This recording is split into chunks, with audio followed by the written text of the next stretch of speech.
आदाब, सत श्री अकाल मेरे प्यारे प्यारे सोलमेट्स। तो आज बात करेंगे कि कार्मिक अकाउंट होते क्या हैं। कार्मिक अकाउंट आपके द्वारा किया गया कर्म होता है, ठीक है, जिसे हम कार्मिक अकाउंट कहते हैं।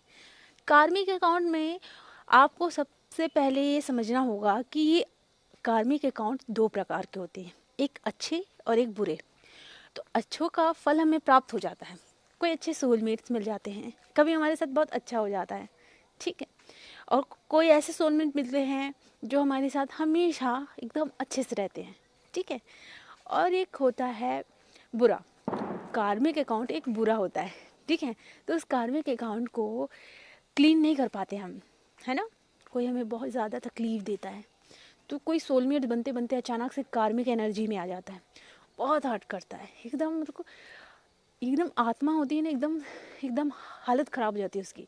ऐसा लगता है वो जी क्यों रही है। इस तरीके से हालत ख़राब करने वाले कार्मिक अकाउंट बनते हैं। ये आप ही के द्वारा किया गया कर्म होता है जिसे आप फेस करते हैं। मतलब अगर आपने अच्छा किया तो वापस आएगा, और बुरा किया है वो भी वापस आएगा। अब इसे आपको मैं बहुत अच्छे से क्लियर करती हूँ कि कैसे। मान लीजिए आप बैडमिंटन खेल रहे हैं, समझ लीजिए हिंदी में से क्या बोलेंगे, चिड़िया और बल्ला ऐसे ही बोलते हैं ना, पहले हम लोग ऐसे ही बोलते थे।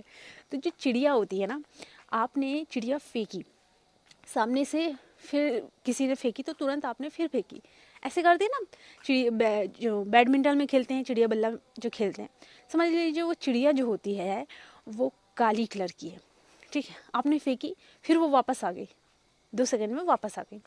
अब क्या हुआ, आपको तो पता है कि मैंने फेंकी थी तो वापस आएगी ही। अब देखिए कि आपने काले कलर की जो चिड़िया है वो फेंकी, अर्थात वो काले कलर की चिड़िया, ये समझ लीजिए आपका दिया हुआ बुरा कर्म, आपने फेंका वो तुरंत वापस आ गया, ठीक है। आपने जिसके साथ जैसे किया, टिट फॉर टैट कहते हैं ना, जैसे को तैसा, वैसे ही मिला आपको वापस। तो आपको समझ में आया कि मैंने जो गलत किया, मैंने ही चिड़िया फेंकी थी, इसलिए वो वापस आई है। ये मेरी ही दी गई चिड़िया थी, तो ये वापस आ गई, तो आपको ज़्यादा तकलीफ़ नहीं हुई। अब मान लीजिए कि आपके द्वारा चिड़िया बड़ी तेज़ फेंकी गई है और बहुत ही भयानक रूप से फेंकी गई है, मतलब बहुत बुरा कर्म है, बहुत ही ज़्यादा बुरा कर्म। अब वो हो सकता है कि 1 घंटे में वापस आए तो आपको याद है, ठीक है।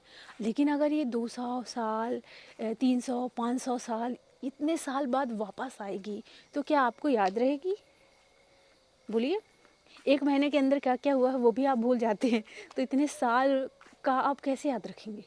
इतने साल में, अर्थात हम लोग तो लिमिट जीते हैं ना। आप सोच रहे होंगे कि हम तो इस बॉडी में रहेंगे ही नहीं, यानी 60 साल ही मुश्किल से रह पाते हैं एक इंसान, तो ये तो 500 600 साल तो बहुत ज़्यादा हो रहा है। तो इसका मतलब जो मैंने साल की बात कर रही हूँ वो ये है कि आप एक एनर्जी हैं, ठीक है। आप बॉडी के फॉर्म में इस अर्थ में नज़र आ रही हैं, लेकिन आप हैं एक एनर्जी। तो जो एनर्जी होती है वो हर एक बॉडी में रहती है। उस बॉडी में उसके द्वारा किया गया अच्छा कर्म बुरा कर्म उसको तुरंत तो नहीं मिल पाता, क्योंकि इंसान की जो एज होती है मुश्किल से मुश्किल 60 या 70 ही होती है, ठीक है। बहुत सारे ऐसे लोग हैं जिनकी 100 पहुंच जाती है, ठीक है। लेकिन बहुत बहुत कम लोग 100 तक पहुंचते, सब कोई नहीं। उसके बाद अब क्या होता है कि वो आपको अच्छा और बुरा कर्म आपको उस जन्म में तो मिला नहीं, तो फिर आप दूसरी बॉडी में प्रवेश करते हैं। दूसरी बॉडी में आप प्रवेश करते हैं, लेकिन आपको कुछ याद नहीं रहता।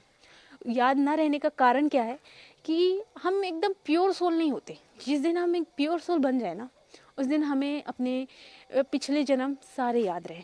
लेकिन प्योर सोल बनना इतना आसान नहीं होता, बहुत ज़्यादा मेहनत करनी पड़ती है, ठीक है।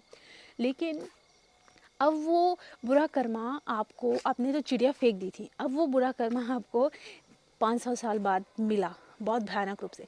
आप डिप्रेशन में चले गए, इतनी ज़्यादा तकलीफ़, इतनी ज़्यादा बुरे तरीके से आपको टॉर्चर किया गया है, आप वो सहन नहीं कर पाते। जब भी सोचते हैं आप रो पड़ते हैं, सहन नहीं होता, गुस्सा आता है, एंगर आता है। इतना बुरा अकाउंट आपके द्वारा दिया गया था, अर्थात आपके द्वारा ऐसा किया गया कर्म, आपने किसी को इतना दर्द दिया था, वही आपको प्राप्त होता है। तो आप सहन कर पाते हैं? बिल्कुल भी नहीं। तब आपको बहुत तकलीफ़ होती है, बहुत सारे लोग डिप्रेशन में भी चले जाते हैं।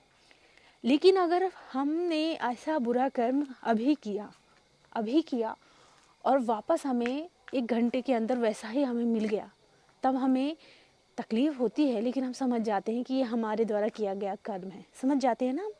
तो यही बात है कि कार्मिक अकाउंट अच्छे भी होते हैं, बुरे भी होते हैं। अच्छे हमें अच्छे सोलमेट मिलते हैं, और बुरे ऐसे होते हैं कि सोलमेट मिलते मिलते हमें कार्मिक अकाउंट अर्थात कार्मिक एनर्जी उनमें हावी होती है और हम अपने कर्मा को भुगतते हैं। अब इस कर्मा को भुगतते वक्त आपको याद रखना होगा कि इसे क्लीन भी करना होता है।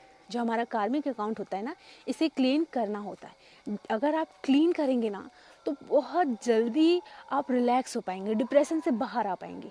और इसके लिए मैं नेक्स्ट टॉपिक में बताऊंगी कि अपने कर्मा को कैसे क्लीन करते हैं, जिससे जैसे मैंने अपने कर्मा को क्लीन किया, कार्मिक अकाउंट को क्लीन किया, बहुत ही अच्छा फील हो रहा है, बहुत हल्का मुझे।